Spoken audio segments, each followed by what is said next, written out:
para la escritura de mis textos, como un insumo más.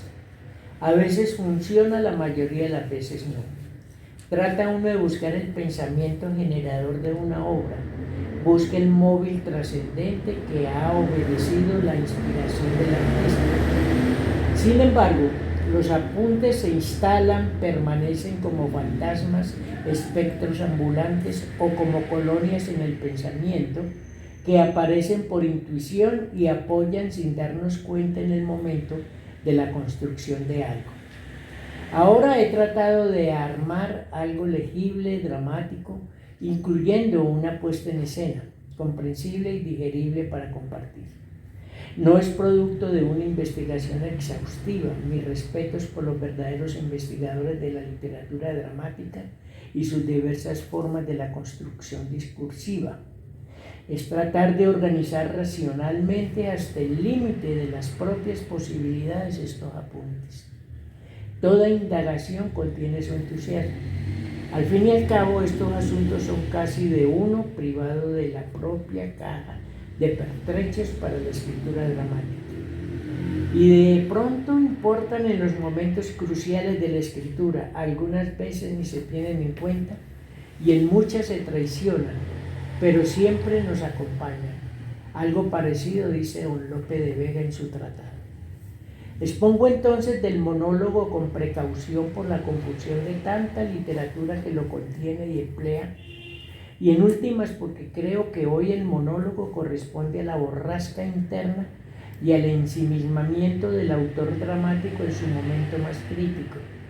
Crítico como es también el de afrontar un soliloquio con la poética y profundidad que merece y que no va más allá de la vida vivida o por vivir y la inminencia de la muerte y sus eternos conflictos, el amor, la muerte, la prohibición y la desobediencia.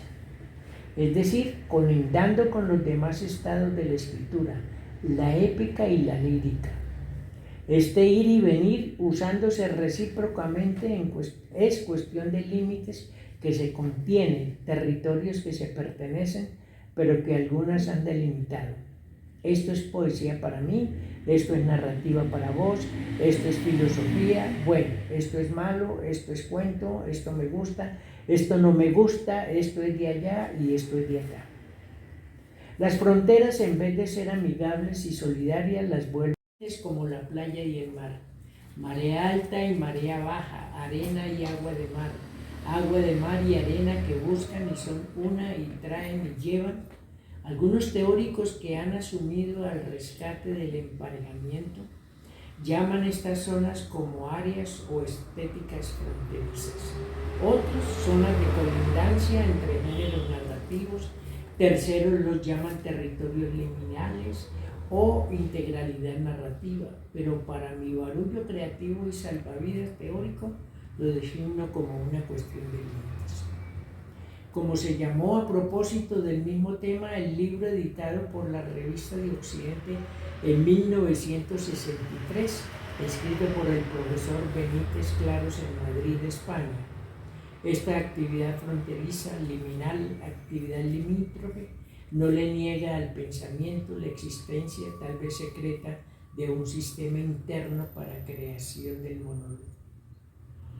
Por el momento, la decisión reordenar la diversidad de conceptos académicos, tesis de grados, análisis literarios que esparcidos aparecen sobre el tema del monólogo, pero que escasos teatristas lo hacen.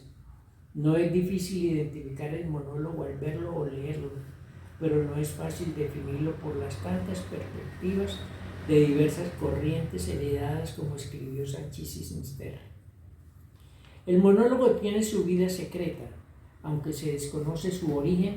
Se especula sobre su aparición desde el momento mismo del origen del pensamiento del hombre sobre sí mismo y el mundo que le rodea. Tal vez sea por aquello de que el semblante esquivo de los sentimientos, la vida oculta de las palabras y los gestos invisibles de los acontecimientos personales son cubiertos por un sistema tan profundo, el de la visión dramatúrgica propia del universo del autor. su pensamiento dramático. Desde el momento mismo en que el pensamiento surge, se presenta en el interior como una llama al viento, como un poema, y solo en la búsqueda de su expresión encuentra la forma, casi siempre lingüística, oral o por escrito, en nuestro caso. También por presencia y definición, cada monólogo tiene su propia estructura para poder articularse con el medio en que se expone, o si es una obra compuesta, completa, tiene mayor número de raíces humanas que proveen savia a los personajes. Comillas. La realidad real no solo es algo tangible, sino que permanentemente se nos escapa, pero que la poética trasluce es lo que prevé profundidad a la obra, dice Eusebio Calonge. Volver, reducir a un momento efímero de representación el desbarajuste que es la vida real en permanente construcción, convertir ese caos en una sinfonía hablada por la virtud de las palabras, de los secretos de las cosas y las intimidades de los sucesos del ser humano, es ya un acontecimiento, quizás del alma del autor. Quien se pregunta sobre lo que es un monólogo encontrará lo canónico: es un parlamento que se dice un actor solo, es un texto que dice algún personaje expresando sus reflexiones, sentimientos, dudas, temores, deseos, en fin, a un personaje que no está o no se ve, o simplemente habla solo, pero con la condición de que vean y escuchen los espectadores. Como dice Dubati, convivio, más poesía corporal, más expectación, y en función de ello se prepara en pensamiento, palabra y obra el actor para representar su acto en el escenario al público asistente.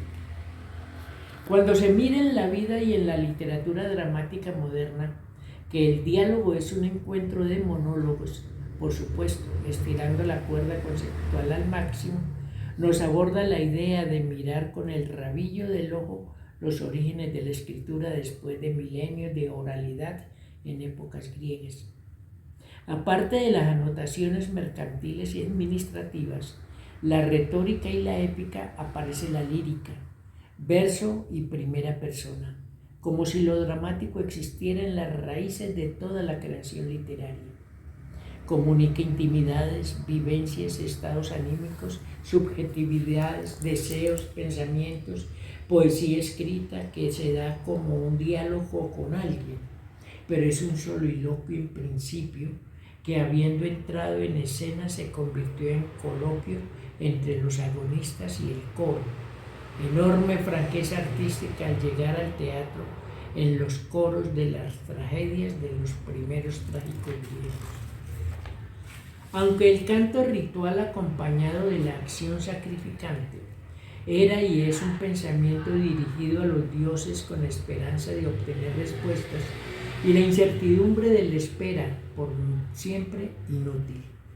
Desde el principio, entonces, el monólogo es un acontecimiento y como tal genera sus propios códigos y su propio paradigma.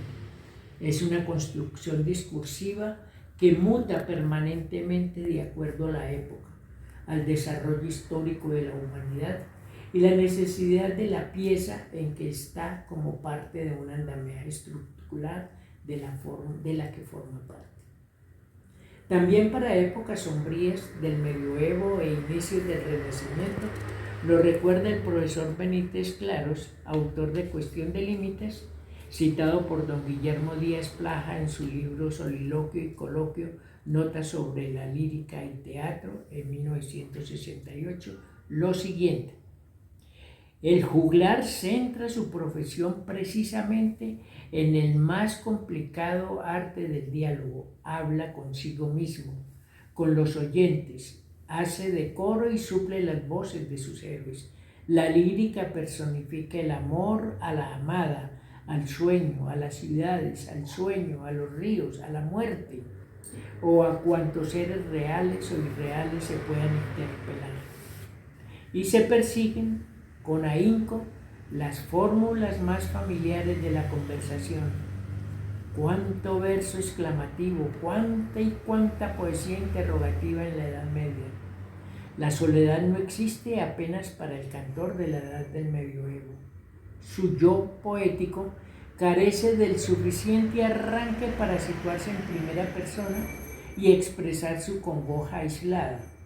Como caso, la poesía vaya marcando desde sus comienzos una progresiva acentuación del espíritu del poeta, una paulatina primacía de su personalidad sobre los elementos marginales.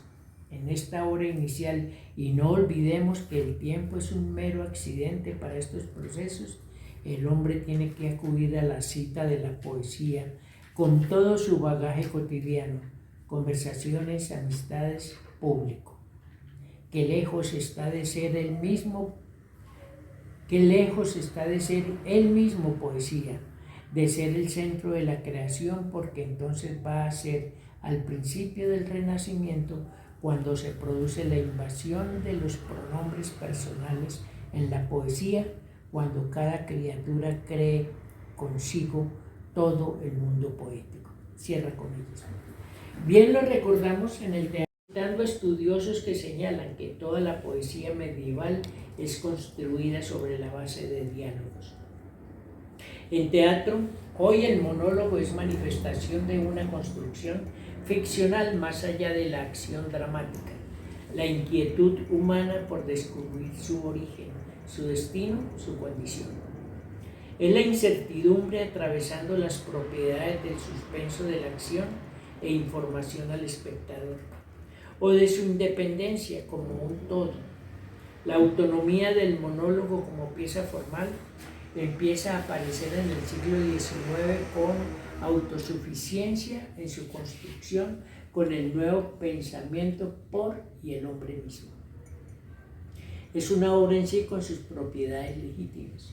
Es la capacidad de dominar el caos del mundo y junto con nuevas formas y conceptos que van apareciendo en la construcción humana de su universo. Dejarle entrar al ámbito escénico como una opción íntima es mucho lo ganado por el monólogo. Un monólogo es una pieza que devela algo confidencial, pero que deja entrever más honduras secretas, mensajes particulares que anidan en lo que no se dice, que permanecen tácitos entre líneas, como si el personaje nos avisara de pensamientos, sentimientos o deseos confinados, exiliados sin saberse de qué ni por qué.